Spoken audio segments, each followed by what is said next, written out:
It was a chilly evening in late October when Emily found herself wandering through the bustling streets of New York City.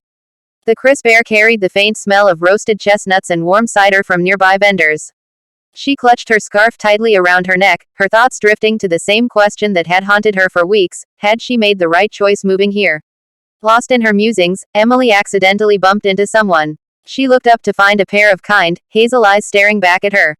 "I'm so sorry," she stammered, stepping back. "It's okay," the man said with a warm smile. "I wasn't looking either. Are you all right?" Emily nodded, her cheeks flushing as she realized she'd spilled his coffee in the collision. "Let me buy you another one," she offered quickly. He chuckled. "Only if you'll let me buy you one too."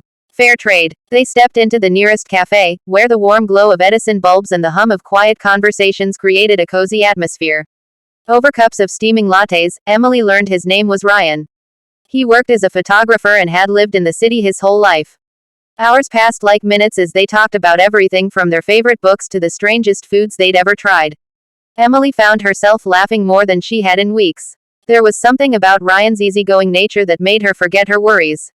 When they finally stepped outside, the city lights sparkled against the dark sky. Ryan turned to her, his expression suddenly serious. "I know this might sound crazy since we just met, but I feel like I've known you forever," he said, his voice soft. Emily smiled, her heart fluttering. "Maybe it's not crazy. Maybe it's just meant to be." Ryan grinned, taking her hand in his. For the first time since she moved to the city, Emily felt like she was exactly where she was supposed to be. As they strolled down the sidewalk together, the world around them faded into the background. It didn't matter where they were heading, what mattered was that they were taking the journey together. Dash dash dash.